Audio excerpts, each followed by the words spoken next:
From BS and Beer Media, it's Top of the Bleachers with Jason and Tucker.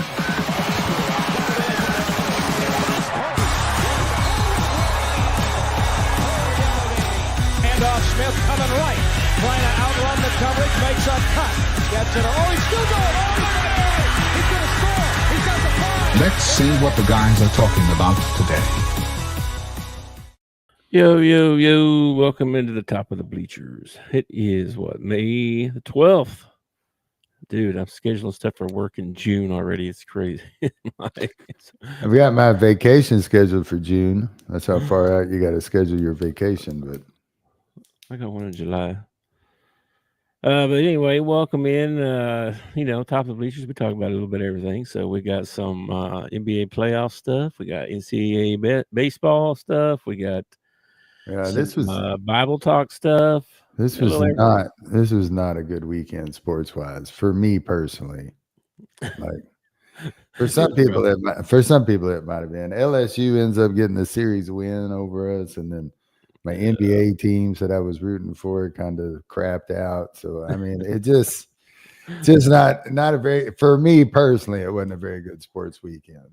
Yeah, Steph being hurt the Warriors.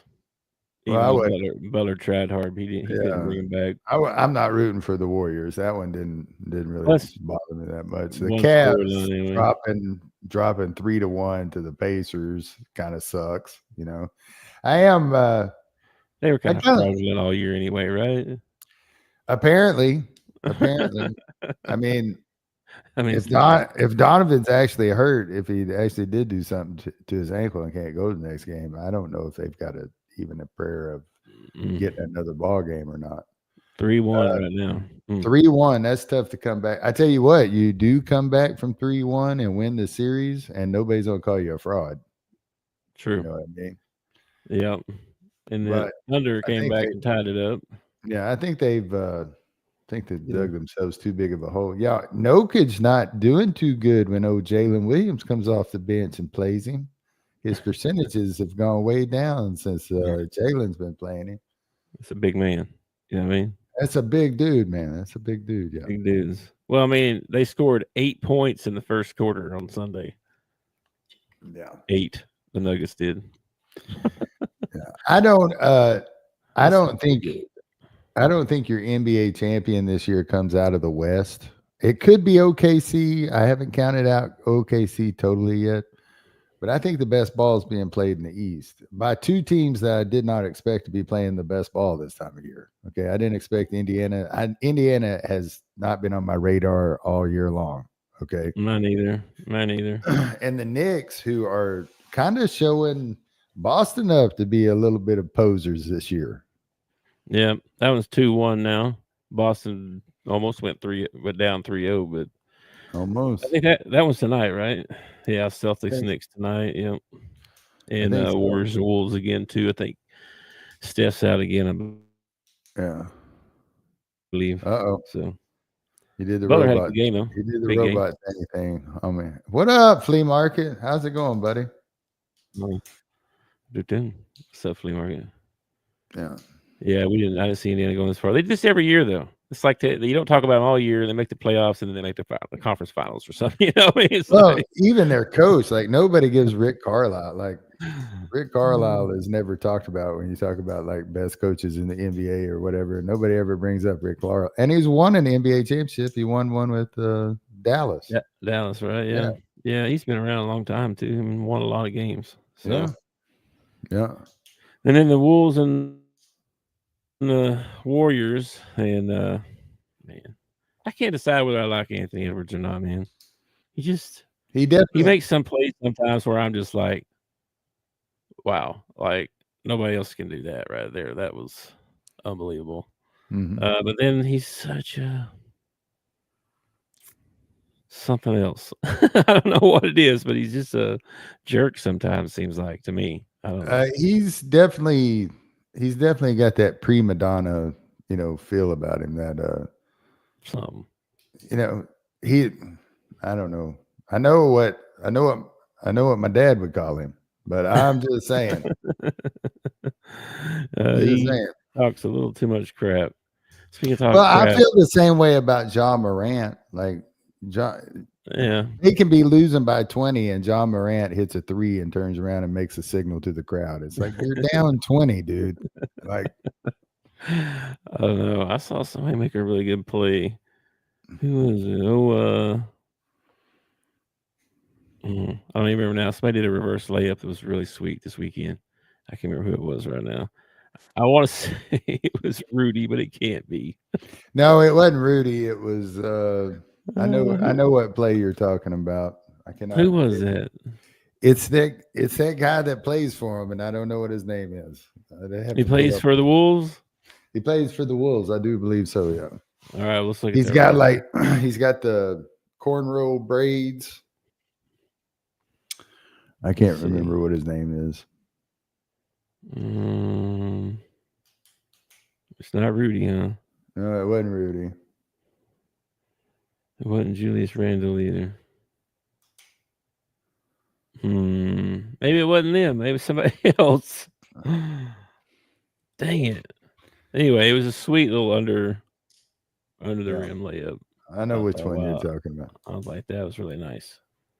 And then Orange Ham was over and he was watching baseball with me on the one game that we won, on Sunday. Yeah. And I guess he thought I was being a little too harsh on the Hogs. I was kind of down on everybody, Yeah. Well, so after Saturday and getting run ruled like that that hurt a little bit. Well, the 1 o'clock in the morning game hurt pretty bad too. I mean, I stayed up till 1 in the morning. We go to extra innings and we lose it. I was kind of pissed off about that one. I was like, man, I could have went to bed like 3 hours ago. And then we had food drive. Yeah, we had the food drive the next day at work. And then, so I come in, I'm tired, I sit down, and then I watch them get run ruled. And I tell you what, Sunday, I was like, it was like, I told Orange Ham, I said, yeah, I said, Big, we were talking about jerseys and everything. He's like hooked on this Iredale guy. He ain't done crap this series. And then about that time, he messed one up at third base and the guy got on. And I was like, see why are we even doing it? They might as well put Diggs in if this guy's going to, I was just riding him. And then it was everybody though. It wasn't just Iredale. I was upset. Yeah. Everybody. It was especially our pitching staff. Jimenez, you need to throw that guy on the trash heap. Let him try again next year or something. that kid's terrible. Or he was that series anyway. Well, I saw a guy talking about pitching staffs and stuff, and he said that most teams like cut down to like 8 or 9 guys by this time of the year. Like they got an 8 or 9 man rotation, and we have more than that. It's like we need to narrow it down a little bit to some dudes. You know what I mean? It seems like we got let me narrow it down for you. We got Root for a starting pitcher. Mm-hmm. That's it. Pretty much everybody else on the team has been so inconsistent. Like, they'll come out and throw a good game every once in a while, but you got a 3-run lead and then you come in and load the bases because you can't throw a freaking strike and you don't trust your defense behind you. It pisses me off, man. It just pisses me off. All you got to do is throw a strike. All right, they hit a solo home run on you. Big deal, Yeah. Mm-hmm. Let's get the ball in play and let this good defense behind you, play. And Jimenez and the other kid, there was another kid, just come out there, just, ball, and getting upset at the ump. Well, the ump 3 times in a row has not given you the call on the outside of the plate. How about you don't throw there again? And I know it's not easy. Okay. I know I say, just go out there and throw strikes. Yeah. I have tried to do this. It is a difficult thing to do. And I understand that. I also got upset at the coaches because I feel like they hang on to a pitcher too long. It's like Jimenez. He comes in, he puts 2 on, and you wait for him to load the bases before you yank him out of the ballgame. He should have been gone after the first walk, right? You should have been able to spot. He ain't got his craft today. Let's go get somebody else. Yeah. Anyway. That's true, flea market. They throw so many breaking balls, man. It's just hard to throw for strikes. Did you see? And then the last game, you saw their coach got thrown out of the game. Did you see the pitch he's arguing about was obviously a ball. It was. You know what I mean? Like, what are you doing, dude? And then it was borderline, and they're looking at it from the side, and everything. And he had been chirping a couple times at the first base ump because of some of his check calls. He had me laughing in one of the games. The guy on the first base called it no swing. And when you watch the replay, we did go through, and the managers, chirping at him, and the ump staring at him. He says, "Quit looking at me. Watch the game. Quit looking at me. Watch the game." It was cracking me up. Yeah, they got a warning earlier for that, and then I guess it's against the rules for them to argue strikes and balls, especially outside of the dugout or something like that. He wasn't outside the dugout, and he even told the ump. He walked out. Yeah, he walked out. He was going. He flinched. You flinched. He kept telling him.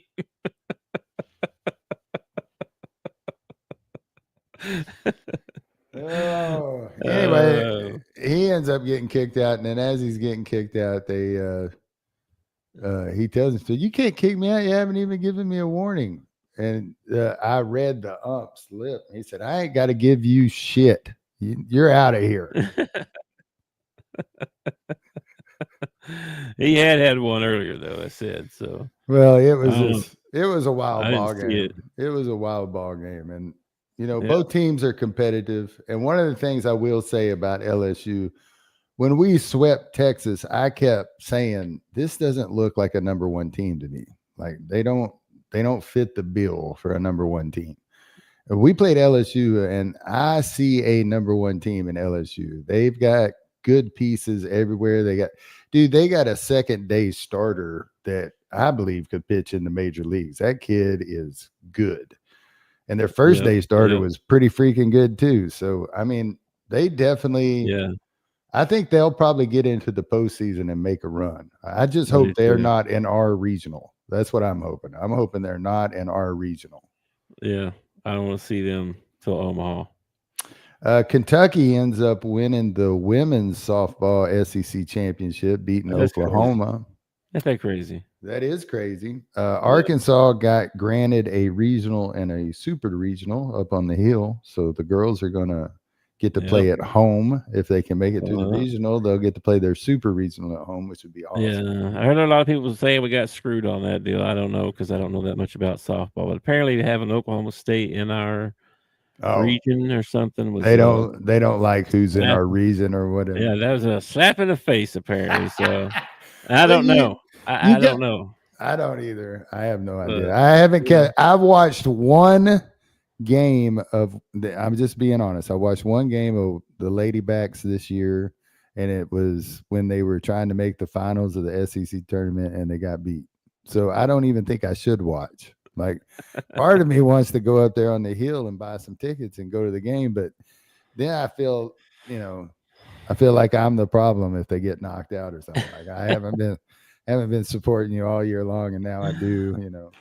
I watched a few games, not the whole games probably, but I watched a few, and then of course keep up on Twitter all the time. Yeah. Always updates on Twitter and whatnot. But yeah, that's how I keep up with them, is the alerts I get on my phone and stuff. Yeah. And did you see there's a video of the selection show in Oklahoma, or not Oklahoma. It's like, I forget who they're playing, but it's like North Carolina State or somebody. I don't know who it is. It's lower than that even. But they're got a live picture of them, like they're at the selection show. They just got selected, and it's going to reveal their opponent, And they're all sitting there, and they're all like, and it's Oklahoma, and they all went at the same time.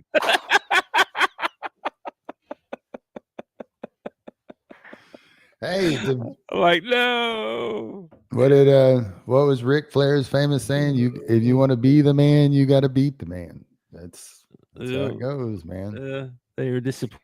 Look at it this way: if you're, look at it this way: if you beat Oklahoma, it should be easy after that, right? Like every game should get easier after you beat Oklahoma, right?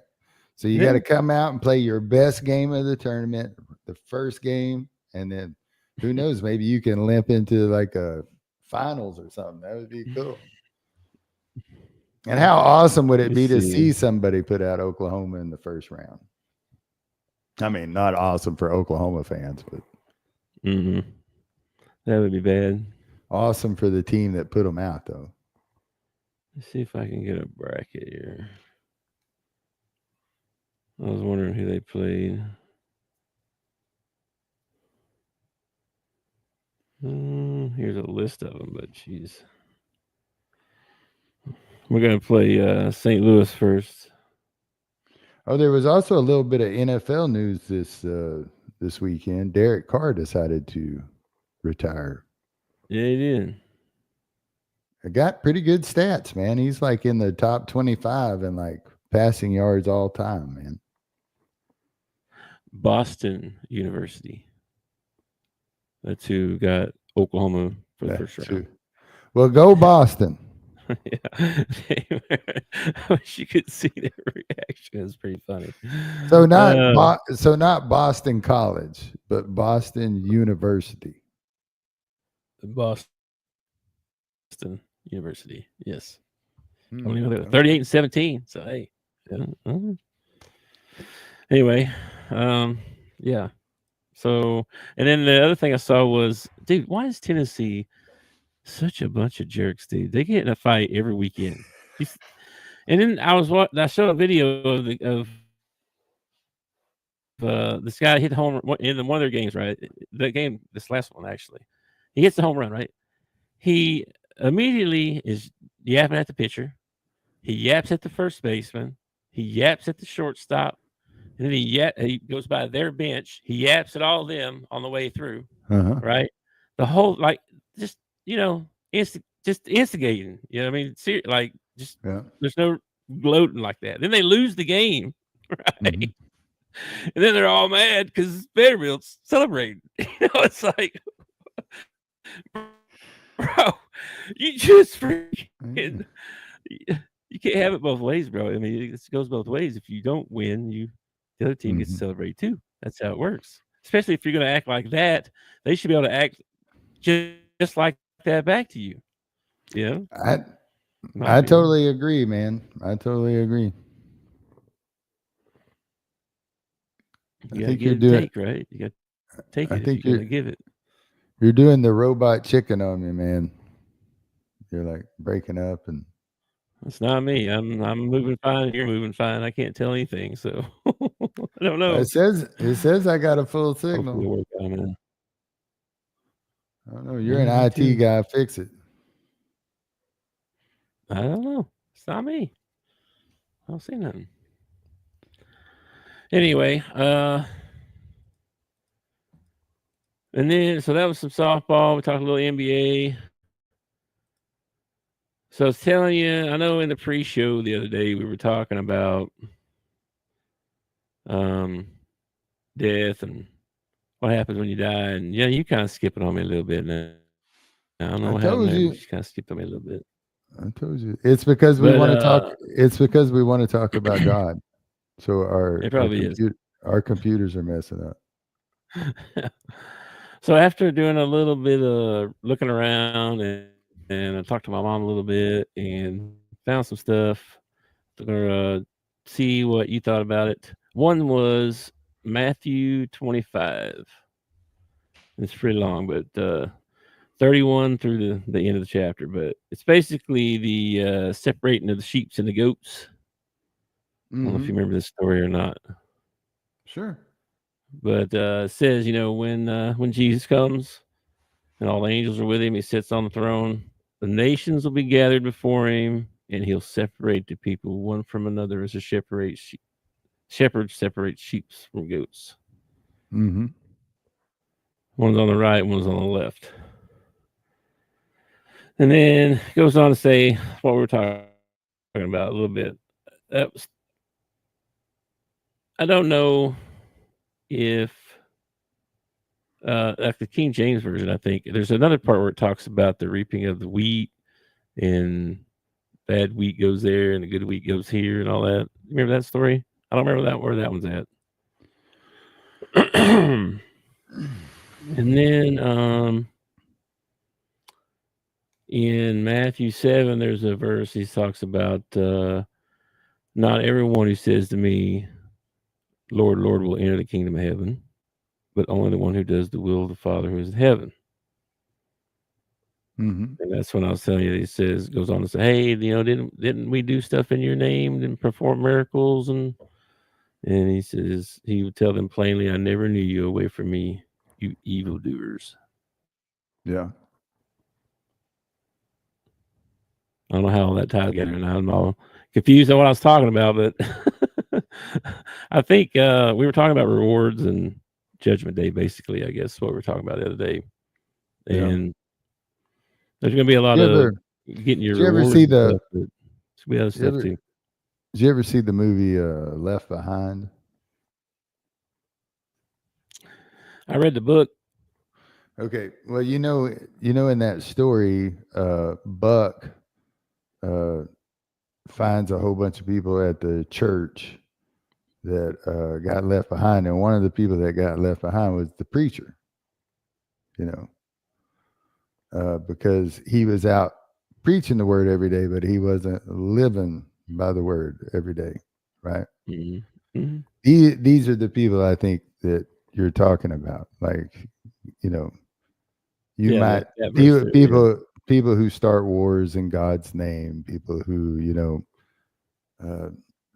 you cherry pick and use the wrong thing. Maybe there might even be certain denominations out there that might have something critical wrong in their doctrine or something that might end up, hurting some of their members or whatever. I'm just that's how I've always taken that verse. Now I don't know, I'm not the Lord, and I don't know how fast all this is going to happen either. Because you talk about separating them, and one's on the left and one's on the right, and the separating of the goats, and it also talks about like a thief in the night, So I don't know. I don't know how all of that is planned out. Well, you're going through Revelation right now, right? Mm-hmm. Aren't you going through that report? I think that's gonna tell you a bunch of stuff about that. It does. It tells you a lot of stuff, but it's also in a vision, and there is lots of minutia in the vision, like when he looks upon the slaughtered lamb, and there's 7 eyes and 7 horns, and the 7 eyes mean this and the 7 horns mean this, and it talks about the lamps and scrolls and pouring out of ointment and all. It can get like super like in the weeds, totally lost. Going through Revelations. I know Judges is the same way for me. Judges, the only book of the Bible that I really did well. I didn't really enjoy Deuteronomy. Deuteronomy is a lot of just laws and lineage, and it's important stuff, but it is so boring. Like how big they're going to make the tabernacle and how many loops of gold are around it's like, oh my gosh, man. The description of the Ark of the Covenant is like, 2 chapters long, just the description of the Ark, So, I mean, it's Deuteronomy to me was like the most boring book in the Bible. I'm probably going to get to heaven and find out it's like the most important Bible, and I should have been paying attention to it or something. But maybe. Who knows? But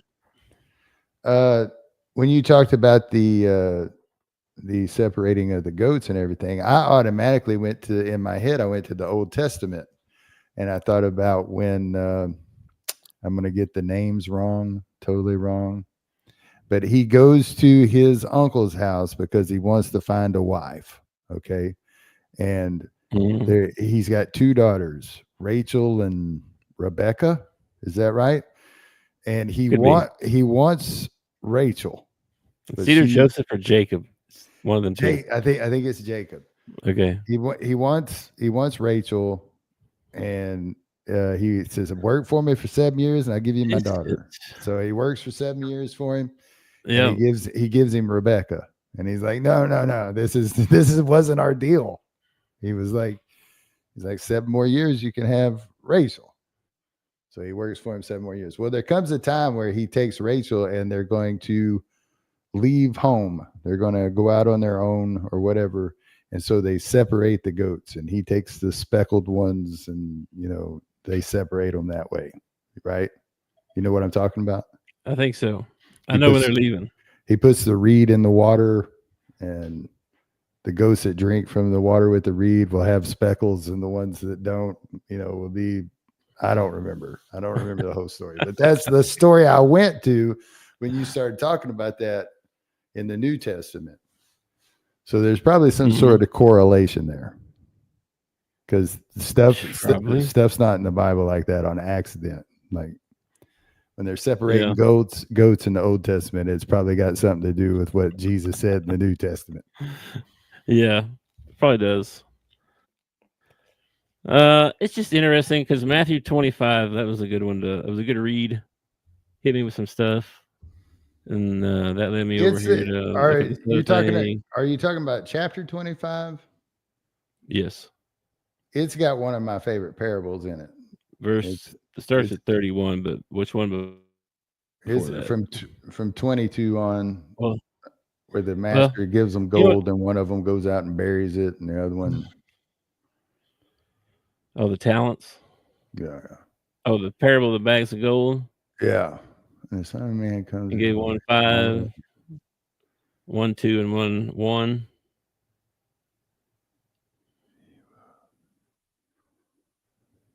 Separate the sheep from the goats. He will put the sheep on the right and the goats on the left.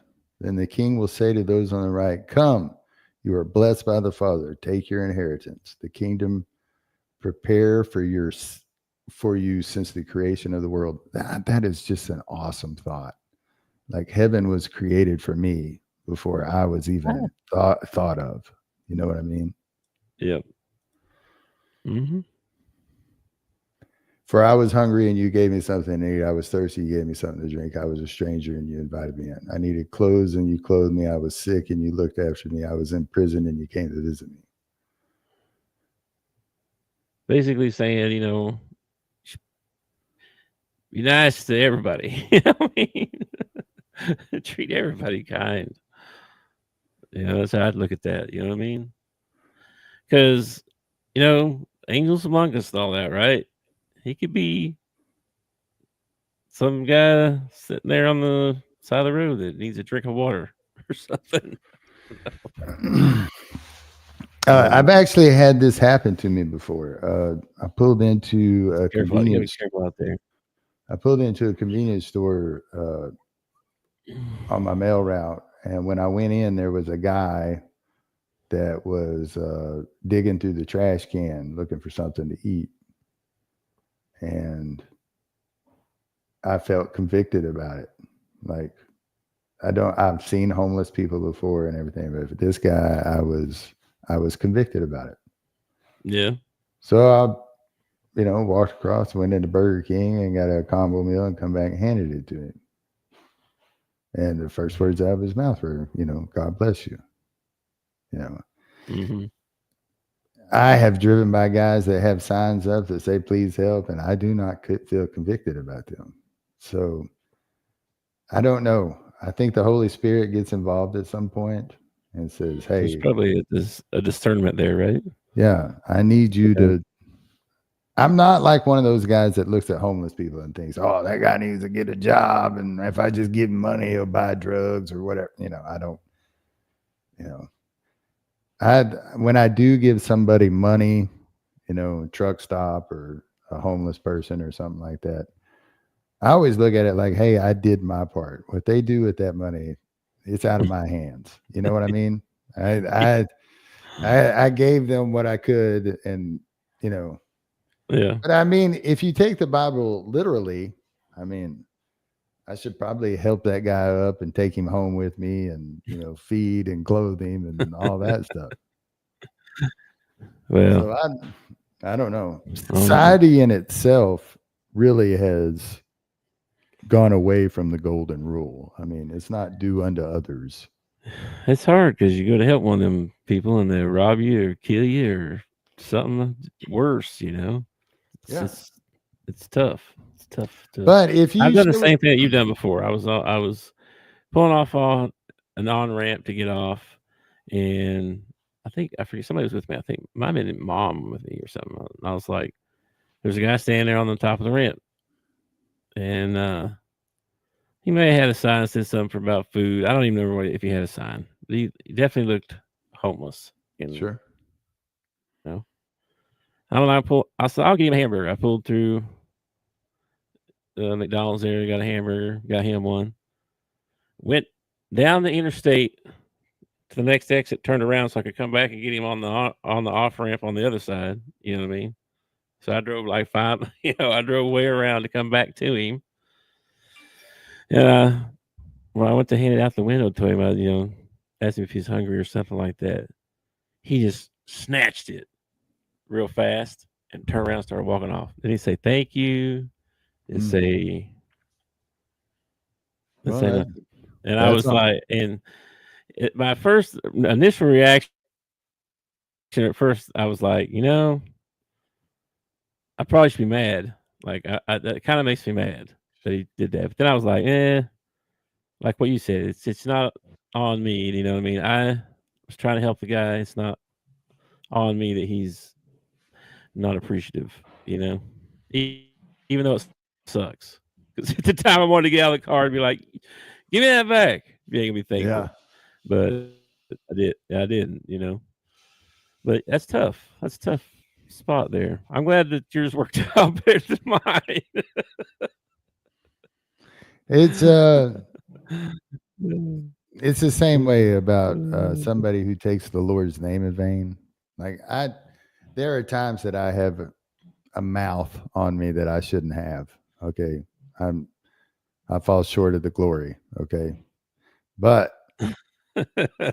I try my best not to take the Lord's name in vain. I try not to, use GD, or I don't use Jesus, or, Christ, or anything like that. I might use every other word in the book though. Yeah. I've been honest. I've come out of it that ain't. Yeah, especially you catch me on a golf course. For some reason, God does not follow me on a golf course. I don't know why. I probably should not play golf, to tell you the truth. I don't know, right? But that's how I feel about somebody who takes the Lord's name in vain. Like, it irks me. Like, ooh, I don't like hearing that. But then at the same time, it's like, hey, man, that's your sin. That's not my sin. If I was you, I probably wouldn't do that. But, and I make it known to people, like if they visit over at the house or something like that, I make it known to people that I don't like it. And I had a friend in Missouri who when I first met him, it was like every other sentence, GD. And then he came over to the house, and I told him before we went in the house, I said, listen, man, you got to stop the GD while you're around Lacey, because she's automatically not going to like you. Okay. And if she don't like you, you ain't coming back over to the house. So, and it was funny. It was funny because it took him like, I'd say it probably took him about a month of hanging around us. And I mean, it would slip every once in a while. And I mean, as soon as it was out of his mouth, he'd start apologizing to Lacey. He'd start apologizing. And after about a month, it was not in his vocabulary anymore, because he was so worried about offending me or offending Lacey. And that's how I knew he was a good guy, because if he wasn't a good guy, he wouldn't have cared. You know what I mean? True. That's true. That's a good way of looking at it. I don't I don't ever use those. I try not to. I don't think I ever used those. I may have used it one time. I don't know. Yeah, I can't say never, but I have thought them before, and I get just as mad at myself for even thinking it because it makes me that mad. Just for me. Now, if you're doing that or whatever, I can overlook a lot of things. Actually, I'm pretty good at that, but it does, like you said, on the inside a little bit. I go, wish you wouldn't do that. Because it's just like I think maybe one time I said something. I feel out of the list of 10, it's like the easiest one not to do. Mm-hmm. You know what I mean? Like I guess murder's pretty easy not to do. You know what I mean? But it's just it's just so it's treating the Lord flippantly. You know, it's like that's how you're treating the Lord when you do that. You're treating him, nonchalantly, like he's no big deal, and that's no respect there, man. No respect. No respect. Let me tell you something. There's a reason why the Bible the Bible doesn't use the word respect. The Bible uses the word fear, and there's a reason why. Because the person that gave you life can easily take your life. That's how it works. So, Fluffy, we've all been there, brother. That's just how it is sometimes. I've had moments in my life, man, where I'm, I'm high on the mountain, and I've had times where I'm, down towards the bottom, trying to work my way back up. I've walked into work in both sides. Yeah, I've walked into work and been 15 minutes into work and realized that I have cussed like a sailor since I've gotten out of bed and been like, okay, time to tone it down a little bit. It seems for me it gets worse when I get mad, which is a problem in itself because I shouldn't be getting mad. But if I get in an argument or something, yeah, I'm liable to throw a word out there. I'm just like, I know that. Mm-hmm. Yeah, put a little extra emphasis on what you're saying. Sure, sure. Or sometimes when I'm playing video games, sometimes I get a little carried away with the fellas because it's just the fellas, and it feels like a locker room sometimes, where you can just say whatever and it really don't matter. You gotta be careful with that. It's one of it's one of the reasons why when it was time to select deacons at the church, at my church, they put a list of every man that's eligible to be a deacon out on the visitor center. Okay. And if you don't want to be a deacon, then you go and you mark your name out. Okay. And then the names that are left, they have like the deacons that we do have vote on who to make a deacon. Okay. I don't know. I don't know how biblical that is or whatever, but I went and scratched my name out, like right away. I went and scratched my name out, and everybody, man, you make a great deacon. Everybody loves you. You need to be. I was like, I am, because I've read in the Bible what you need to be a deacon, and I am not at that point in my life yet. There are too many days that I have like that, I'm trying to work there. I'm trying to get to that point. It talks about being of sober mind. I still like to drink a beer every once in a while. I like to get a little buzz on. I like to, I try not to make a fool of myself, but and if I'm going to take a position like that in the church, then I don't want to, for lack of a better word, I don't want to half-ass it. I want to go in with everything I got. You feel like you're listening to, like, who's telling you, well, oh, yeah, you'd make a good one? Are those people in the church, like the preacher? Like people that would be... other deacons and the preacher and stuff like that. Yeah, maybe God was talking through them to you, maybe. And that's why they said that. Well, it's not like it's not like it's the last time that deacon will come up at my church. You know what I'm saying? I'm not saying you should be a deacon. I'm just saying, sometimes we make, because I do the same thing before where I've been like, I'm not good enough for that. But maybe no, it's that's not why that I'm. God's picking to be in that spot. You know what I mean? I think They God. need people like that too. I think God definitely was talking through my preacher and everything, but He was also talking through me, in the fact that, like, I looked up I looked up the requirements to be a deacon and everything, and it's like, dude, yes, I need to get to the point where I can be a deacon, but no, I am not there yet, you know. And I was honest with the preacher and everything when the preacher came and asked me about it, and when the other deacons, I was like, I just don't. I feel like I'm still too young of a Christian. I'm still growing. I'm not to the point where I need, like, I'm not against discipleship and, helping other people out or anything like that. It's just to be a deacon, you need to be a pillar of the church. And I'm not to that point in my life yet. Christian wise, like my Christian walk, I guess is what you would call it. I'm not to that point. I think I will get there someday. I just don't think I'm there yet. Okay, that's fair. Yeah, and I didn't just make the decision and that's it. I mean, I prayed about it. I read the Bible about what is expected of the deacon, that kind of thing, and it's just I'm not ready. I haven't been a deacon. I was on a board one time. Well, a couple times, but one that was like for a church. Yeah. And that was different for sure. But at that time I was walking pretty straight and narrow. So it was part of me growing and stuff. And yeah, I learned a lot, actually. I go to a Baptist church, so I'm on like 5 committees.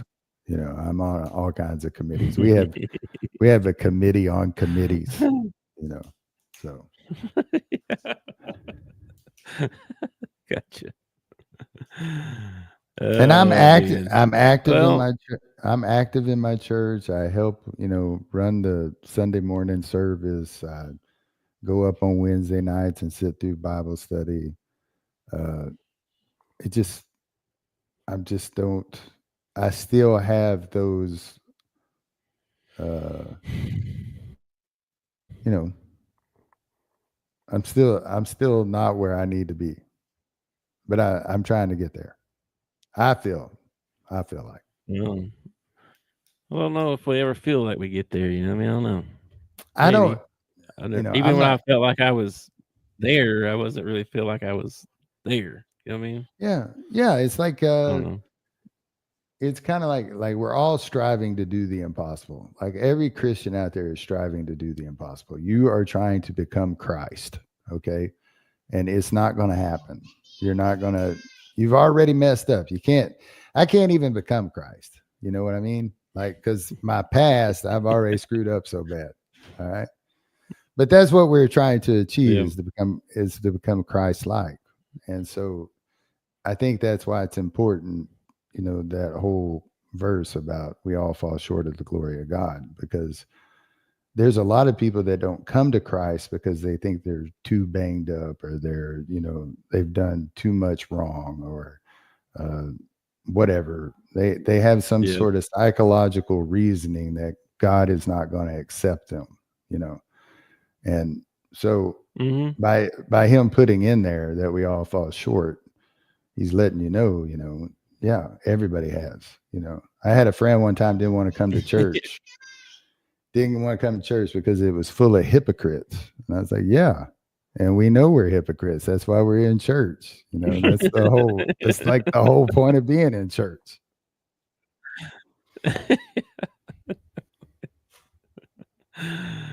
Oh man, they always hit you with a "don't judge me," I'm like, man, I'm not judging you, bro. It's hard not to. It's hard not to judge somebody. Good for you, Lee Mark. That's good, buddy. Yeah. That's good. I went through a period where I thought I was an atheist. So don't worry about it, man. I mean, I listened to some stuff. My dad gave me some tapes a long time ago. So I can't remember what his name was now. Mike Wolf, maybe? No, that's not right. Anyway, he was at a university, and he was like the chief atheist. They would go around harassing Christians and confronting them and stuff. And he ran into, like, after years of doing that, and all kinds of horror stories of how bad this guy was. Okay, he was a rotten person. Okay, sure. He ran across these two dudes walking across campus one time, and he thought that he was going to rough them up. And the guy was like, get away from me, Satan, or something like that. And he said, I reared back to punch him. I was going to punch this dude's lights out. And I reared back to swing, and something grabbed me like I couldn't move my hand past cocking my arm back. He goes, and I got so scared I ran off. And then he changed his life and became a preacher and did all these really crazy, great things, Well, so, those are anybody can see the light, Those are the people that God seems to use in the Old Testament, or people that are either, or even in the New Testament. Yeah. Who was it that got blinded on the road to Damascus? Oh man, that was Paul, right? Was it Paul? Saul. He was Saul. He was Saul before he came. So Saul's walking down, gets blinded, and everything, and then he's told to go to the river and like dip 7 times or something like that. Washes 7 times. So he has to make a profession of faith. He has to travel to the river. He has to dunk himself 7 times. He's making a profession of faith right there, whether he realizes it or not. That's what he's doing. And he's healed, and he becomes Paul, and, the rest is history. He goes, I think he wrote 4 or 5 of the books of the Bible, I think, something like that. So, I mean, don't know how many, a lot of it. Yeah. So God likes to use Jonah. Jonah didn't want to go preach to the Ninevites. He's like, I ain't going to do it. And Paul wrote all the letters to the churches too, right? And he the one that wrote all the letters to the Romans and Ephesians and the Galatians, and he's the one that wrote all the. He's the one right to the Ephesians, and then he would. Mm-hmm. So yeah. Anyway, I'm sorry. Go ahead. God likes to use people that, like you were saying, that guy was an atheist, and then he turns around, and once he turns his life around, he becomes a preacher. Because the reason I think God uses people like that is because their testimony is so much more powerful than a kid that grew up in church and got saved early and has been in church his whole life. He doesn't have the kind of testimony that somebody like, been through a war zone or was an atheist at one time in their life or something like that. I don't know. I've thought about this. We've even talked about us having our own story one time, but at the same time, it's like having to relive that kind of stuff over and over and over and over and over again. Not only that, but just I don't want to think about that anymore. You know what I mean? Like I'm looking at the future. Like there's this. I heard this guy talking one time. It was like when the guy's plowing a field, right? He's trying to draw a straight line, right? If he looks behind him, he's all over the place. He ain't doing his crops right. You know what I mean? He's not drawing that straight line like he needs to be drawing. It gets all curvy and out of whack. So keep your eyes forward and keep looking to good things. You know what I mean? Well, I think sharing your testimony. Yeah, I think sharing your testimony with people is moving forward, because you don't have to get into all the gory details and relive all the stuff. It's just, pick an incident and, explain to people how God got you out of it. You know what I mean? It's like I don't think as an evangelist, like if I became an evangelist, I don't think I could go around and tell the same story over and over again. I'd have to have, more in my repertoire than just my testimony. You know what I mean? We had this. Yeah. That's what I'm saying. If I had to travel around telling mine over and over and over again, that would kind of be, I wouldn't want to do that. But like what you're saying, like I've seen, like what they've had testimonial nights or whatever, where if you feel like you want to get up and tell your testimony, get up there and you can walk up there and people do, and they talk the whole, that's great. Those are awesome. Actually, awesome. Yeah. Some of them are very awesome, but traveling around all the time, telling it over and over and over again, I don't think, like you said, I don't think that'd be. Yeah, about 8 years ago, we had this guy, an evangelist, come to our church, and he was a Russian, and thick Russian accent, and he had a good testimony, and some parts were kind of hard to, figure out what he's talking about, but you got the gist of his story, and it was a good testimony, and we fed him and had a good time with him, and he left.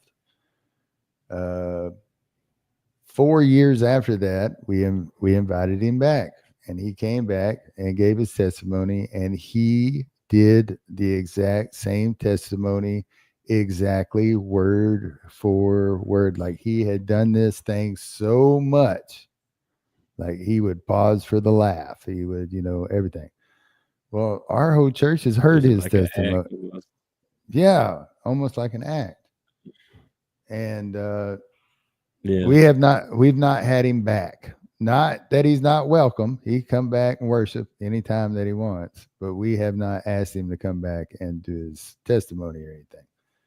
So yeah, I don't know. I think it would get old and boring after a while, and eventually you'd end up, booking a church that you'd already done or something like that. I think evangelists could be a lot more entertaining. Like I said, I flirted with the idea one time of getting a dog show together and going around the churches and doing a dog show and, working in some sort of witnessing or something into it. I even had the perfect name. It was going to be the Apostles of Paw.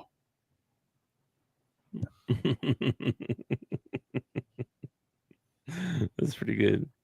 Yeah, I thought so. That's pretty good. And there's a little part of me that would like to drop everything and go to seminary and do, and there is a little part of me that thinks that would be fun and interesting. I don't know how I would pay my bills and everything. I have no idea. And I don't think Lacey would be too keen on me dropping my job and going to seminary. But that's when they say step out on faith. Oh yeah. Faith comes in. Faith. That's where faith. If you feel like he tell you to do that, that part will be taken care of. That's true, I've heard. Actually, so I believe it. I do believe that. Yeah. It better not be take a van to San Antonio. I know that. Okay. If you tell me that, I'm going to be like, no, I don't think he told you that. I don't think he said take a van to San Antonio. I don't believe he said Well, he not only told him to take a van to San Antonio, okay? Then he came back. And God was telling him to take his son and go out to the West Coast and live in Oregon. So he took off for Oregon with his son, and he joined a commune, okay? And he was in this commune for like a month, okay? And then after, oh, by the way, Flea Market, we kind of think this might be you, by the way. We had a conversation the other day. I hope that you're not. He's not. Surely not, right? Surely not. Anyway. No, look at we're talking about being a Christian and stuff now. Like, Flea Market's a good dude. I know that for sure. So we went to so he goes to Portland and he runs out of money. Okay. Imagine that. Runs out of money. And he got rear-ended in traffic. and they gave him enough insurance money that he could get back to Arkansas. And that was God who rear-ended him. God rear-ended him so he could get back to Arkansas. Oh, he did. Oh, wow. Yeah. Okay. Yeah. Well, good for him. And the last I heard about him, he was living with his son and his son's girlfriend and his son's girlfriend's mother. They were all living in a house together. So that was the last I heard from him. I don't know what's going on. I'm sure I haven't heard from that dude. I'm sure the adventures of COVID. I think the adventures of Diesel will continue to roll on. One of these days he'll show up. He showed up at my front. We moved. Okay, moved. Like he left. I hadn't seen him, hadn't talked to him. We moved houses. That guy walked up on my front porch. I was like, how did you find me? You know? How did he find you? I don't know. I have no idea how he found me, but he found me. And he stayed. I want to say he stayed a couple of days and then made some comment about pitching a tent in my backyard. And Lacey told him it was time for him to move on.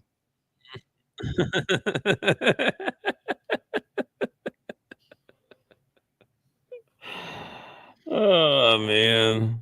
Oh, poor guy. Man.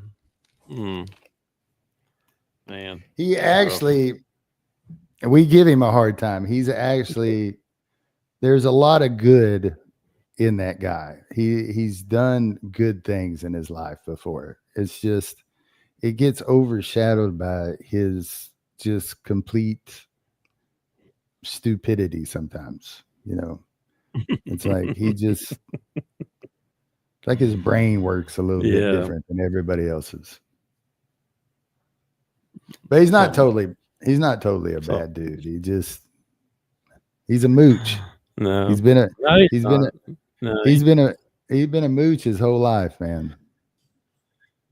There's times when he wasn't, though. You know what I mean? There's times where, like when we first met him, you know, he had a job and was working at the this is how his brain works. Okay, this is how his brain works. So he owed me $300. Okay, you were in a bind. He comes to me and says, I have your $300, but I want to give it to Big. And I said, okay, if you want to help Big out, you can help Big out. So he gave the $300. Now in my head, I'm thinking he wants to let me know. This is when you were living in Knoll, Oklahoma on the chicken farm. He wants me to know that he's giving you the money, because when he gives you the money, he doesn't want me to be upset that he didn't give me the $300 that he owes me. So that's what I'm thinking in my head. In his head, when he gave you the $300, he didn't owe me the $300 anymore. He had given you the $300. That's what I was thinking he came to tell you. Yeah. That's what I was thinking that he was doing when he came to tell you. Yeah. You didn't think that. No. Okay. Why would paying you $300? Why? Well, that's why he came to tell you. But that's what I'm thinking. Instead of paying you back, I would rather, can I do this? He didn't say it that way? No, that's not how he said it. He said, I have your money that I owe you, but Big's in a bad spot. I want to give it to him. And I was like, so give it to him. Okay. Well, if we're clearing the air here, I don't remember that dude ever giving me $300. I don't remember if it was $300 or not. It was an amount of money. It doesn't surprise me that he didn't give it to you. But in his head, when he gave it to you, he didn't owe me money anymore.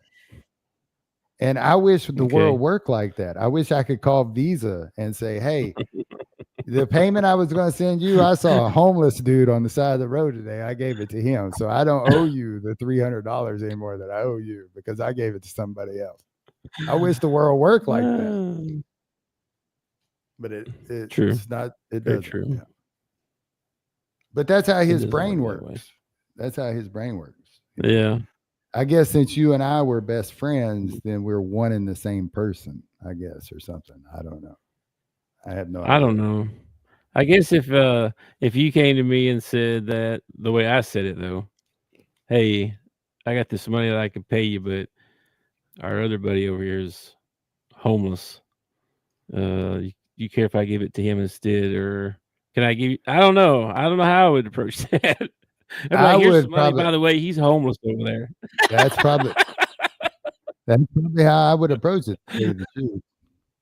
I would probably say, by the way, here's the money I owe you. By the way, Dave over there just lost his job and got kicked out of his house. Yeah. By the way.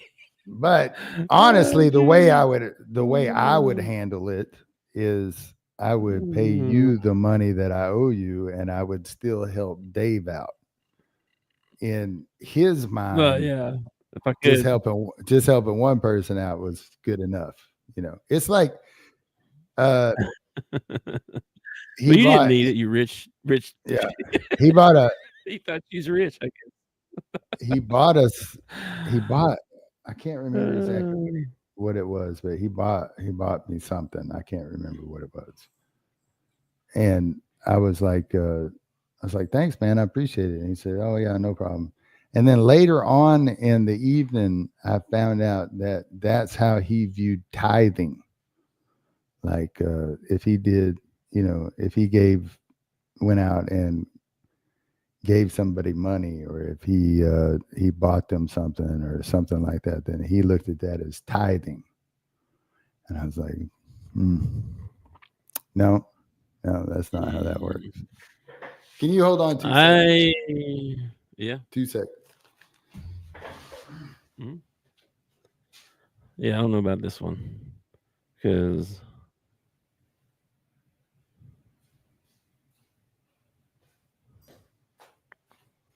I don't know what he's doing. Sorry. I heard commotion, and Lacey's not here, and the puppy's loose in the house. I wanted to see what she was into.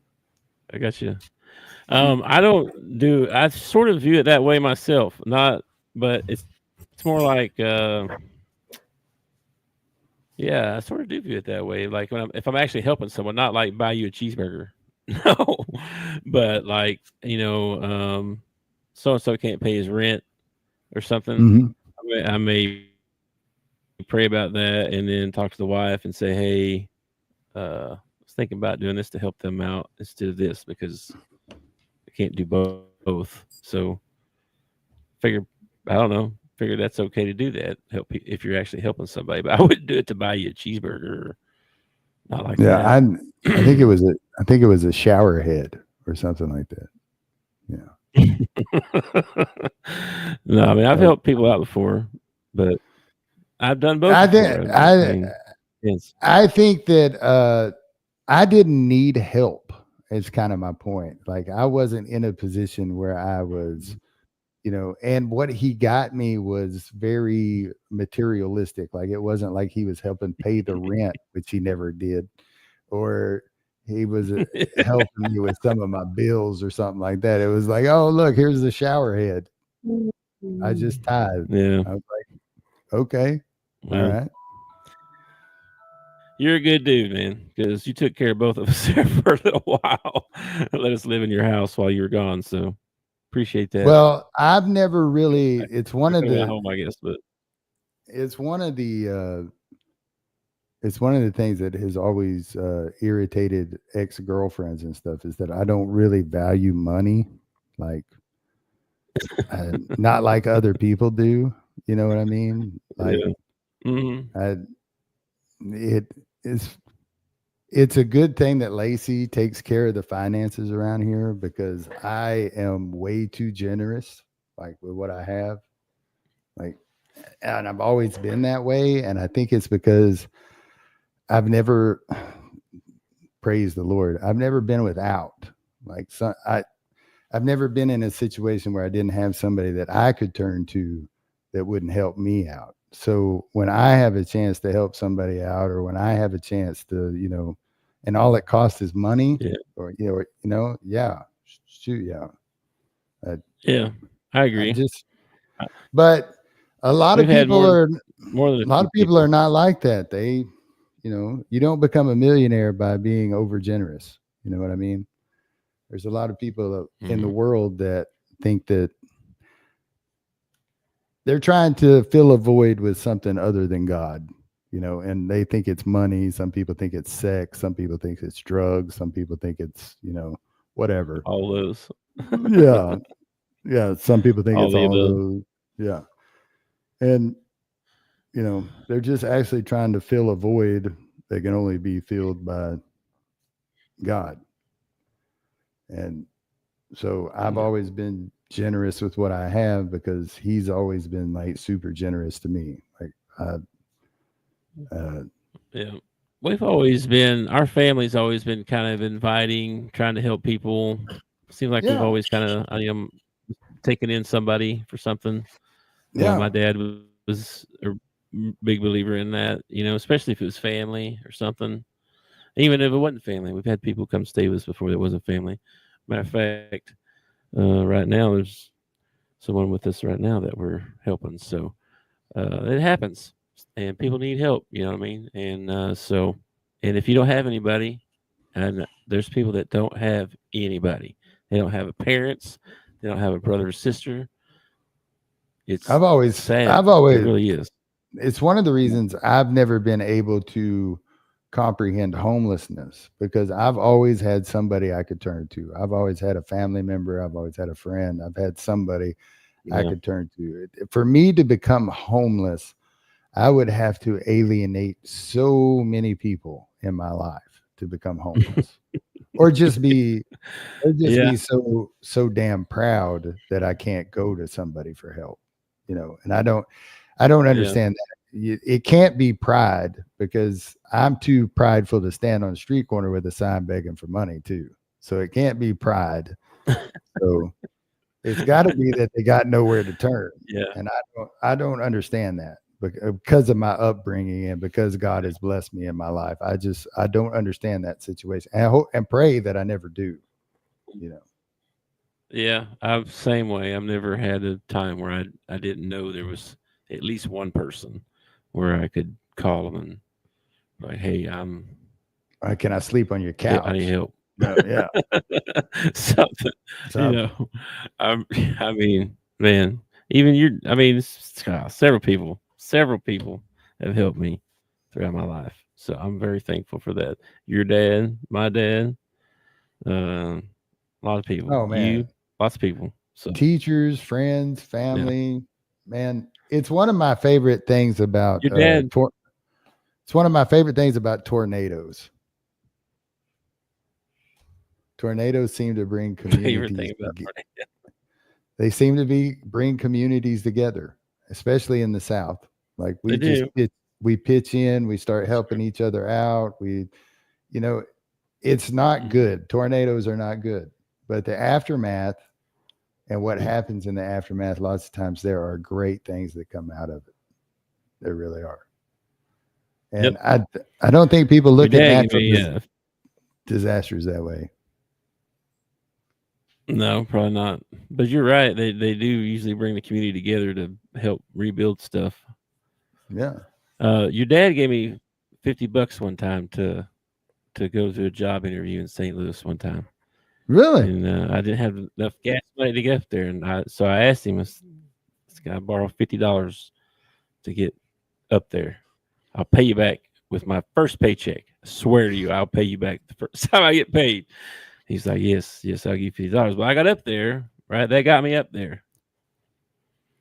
And I was there for like a day and a half, and I didn't have anything to eat, and I didn't have any money. So I called my mom.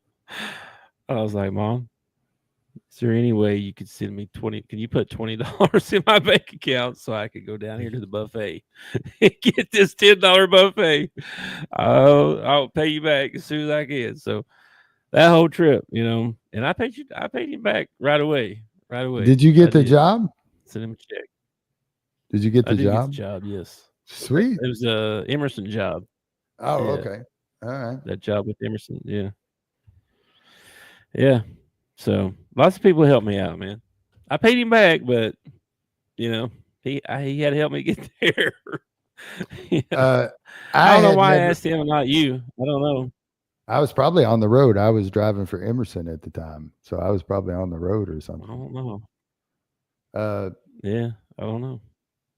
I did not really. The first time I really felt, this is kind of weird, but the first time I really felt other people's generosity and love and everything was when my mom died. Like my whole church jumped in, opened up the church, fed my family. Just the band showed up to play at my mom's funeral. Just like they just went out of their way for me. And I was like, well, I'm never leaving this church ever again. I got to be in this church for the rest of my life. But that was the first time that I can really remember feeling just overwhelming love and support from everybody. And I'm sure it was there in the past. I was just too self-absorbed or something like that to notice it.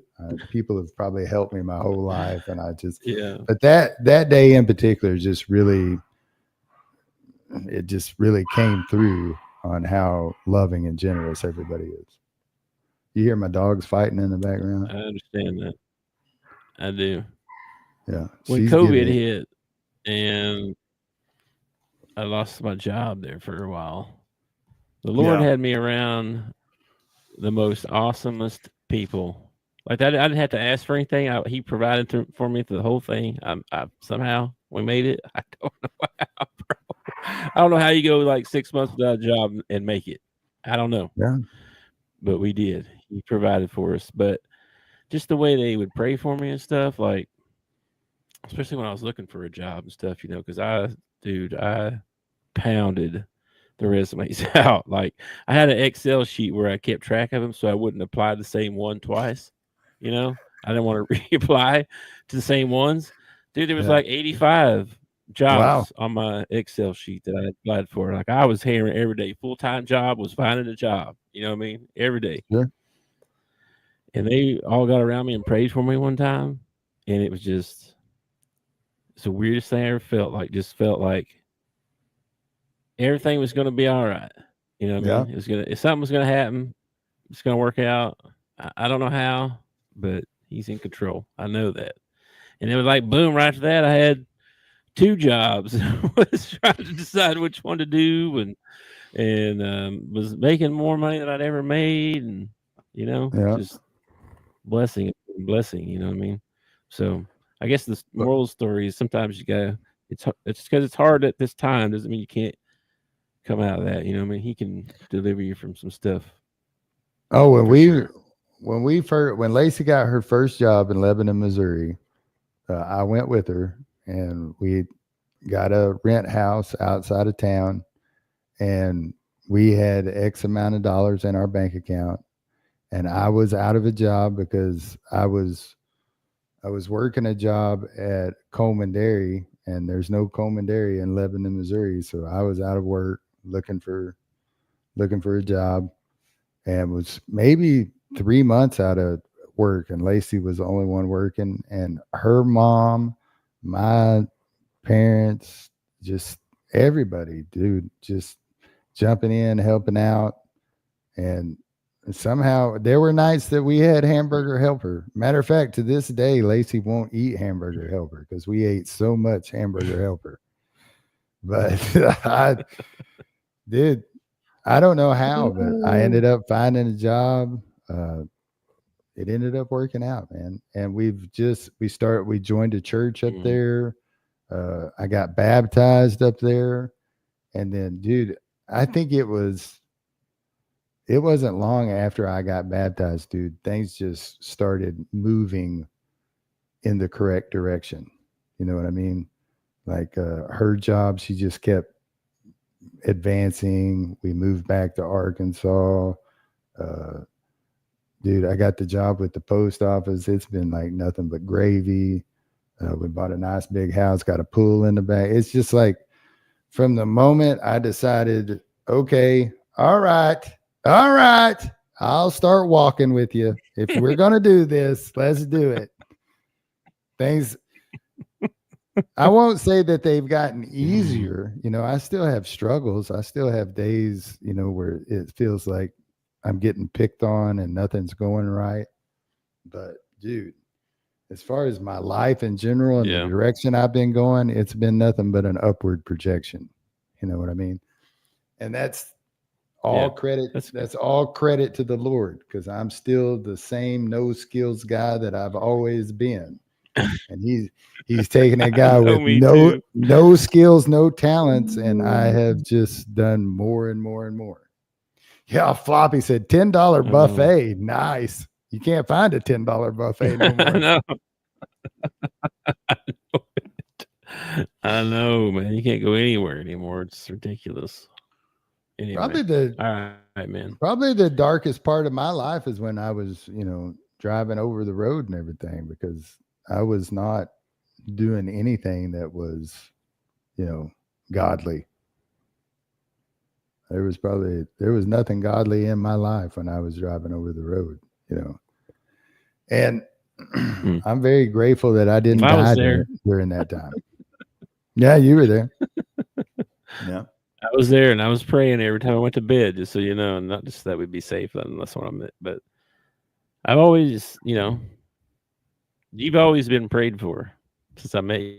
Yeah, I totally believe that. Even before I knew you, I believe I was being prayed for. So you probably, yeah. You were, I'm sure. I have some prayer warriors. I didn't know that I had some prayer warriors in my family, but I do. I have some prayer warriors in my family, and I've been prayed for a long time. And now I feel like, since I'm on the right road, it's my job to pass that on. I'm always thinking of people I need to pray for. I wonder if anybody's praying for this guy. I better pray for this guy or something like that. And it's always, I pray for a lot of people I don't like. Is that crazy? Do you just pray for the I do it every once in a like? while. I pray for a lot of people usually. I don't like. I pray. I do. I have before. It's not common, but I have before where I'm just like, but I'm trying to let stuff go. Usually, like I've been holding on to this certain thing, whatever it was. I want to let that go. I want to give it to you. I want you to handle it, deal with it, whatever. And then also, pray for them, provide, whatever they need, help them to have a relationship with you, that kind of stuff, Mm-hmm. So nothing like heap coals on their head. Nothing like that. Well, I can't say that I don't pray for heaps of coals on their head, but because what I do pray for a lot of people is, Lord, let this person be in your will. Okay. And so, God's will might be heaps of coals on their heads. I don't know what God's will is. I'm just praying for them to be in it. Honestly, right now, I pray for a lot of our children and our family. My kids, Crystal's kids, my nephews, my grandkids, all these kids, that I spend a lot of time on them these days when I'm saying my prayers. So, not that I'm trying to leave anybody out. It's just for some reason they're extremely on my heart right now for this period of my life. I pray a lot for church members. Like we have Josh and oh no, crap, I'm gonna forget it. Ruth. No, that's her daughter. What's her name? Josh Ward and his wife. It'll come to me in a second. They found a mass on one of her ovaries, and they found a couple spots on her back. And her father-in-law plays drums for us, and he come in just all tore up at prayer meeting, and I was like, "What are you what are you tore up about? Well, they found a mass. I said, yeah, they found a mass. They don't know what it is yet. They haven't diagnosed it yet. I was like, we need positivity right now. We don't need negativity. We need to pray for her, and we need to be positive that God's going to take care of her. And sure enough, she came back. It was not cancer. They're going to remove the ovary. And so that's all good. They found a spot on her back they want to look at. I don't know what the diagnosis on it is yet, but the main one came back good, and we got a guy in our church who's been a deacon for a while, and he just found out he's got stage 4 prostate cancer. Mm-hmm. So I've been praying for him a lot, and I don't know what to pray in those situations. I pray for healing, but pray for my grandmother a lot. That's lately. Not going wrong. Stage 4. Stage 4. Oh. He's a good guy too, man. Good guy. Dang, dude. I think that's what my dad was at when they first diagnosed him. Yeah. So, and see, his wife Sherry, she's been having some difficulties. So he's how old is he? Oh, Gary's probably, I'm going to guess he's in his mid 60s, probably somewhere around there. He used to ride dirt bikes, won championships, like was a champion dirt bike rider. And his back has been messed up forever because back in the 70s, when he rode motorbikes, they didn't have all these fancy shocks on them and everything. You were riding a steel frame, So his back was all messed up and everything. And now he's found out about this prostate cancer or whatever. Well, so I end up praying for people on the prayer list at church and stuff like that, man. So, well, if you're struggling out there, hey, and you need someone to talk to about whatever you're going through, wherever that might be, there's a national hotline number you can call. 988. Where's my thing at? Boom. Suicide and Crisis Lifeline, but they'll talk to you about other stuff too. Doesn't have to be suicidal, but if you just need somebody to talk to, it's suicide and crisis lifeline, and crisis can fall in a lot of categories. That could mean a lot of things, right? Yeah. But anyway, if you're struggling out there, find some help. Get someone to talk to. If you don't have someone to talk to, give them a call. Talk to them. Mm-hmm. Or DM me, and I will send you Tucker's phone number, and you can call him directly. Yeah. Or you can download this little app on your phone called the Bible, right? Yeah. And you can talk to the guy that's actually going to make a difference in your life. Do we need to have an altar call right now? I feel like after everything we talked about, we should have an altar call. I know, right? No. Well, we can, but there's only one person watching. But if they want to come on down, brother. We'll pray for you. Yeah. Or get somebody qualified too. I got a new sub this week. His name is Luke. He's 20. He's 25 years old. He's 6'6". Big old dude, man. Big old dude. Wow. And he's going to be training with me all week, so that should be interesting. Okay. Got the pool open today. Oh, tarp came off the pool. Pool's open today.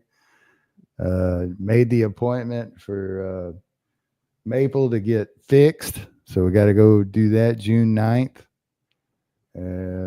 Wow, lots of stuff going on. That was I feel like there was one other thing, but I can't remember what it was. But yeah, man, happening stuff over here. Yeah, well, we're discussing moving back to the farm. So, what about the Colorado thing? You decided against it? I looked at the houses and the housing situation and the cost of living and all that stuff, and I'm just like, I don't know that we could afford to live. I mean, we could afford to live there, but there's no advantage to living. It would cost more to live there. You know what I mean? Like a lot more. And I'm just like, I don't want to. I'm gonna do that, and then Mom was talking about buying a car, and I was like, I don't want you to buy a car. Another commitment for, not to mention you're on a set income. So I don't want you doing that. So that kind of played into that, and we'll share a vehicle or something. Yeah, lots of talkings going on over here right now about stuff happening. Nothing's happening. It's talking about it. All right. Everybody seems to be on board, which is weird. So we'll see. All right, man. I will catch you later. We talked for a long time today. So all right, man. Go Hogs. Catch you later. Peace out. Thanks for watching our show. Remember to subscribe for more shows on the network. Smash the like button, share, and comment.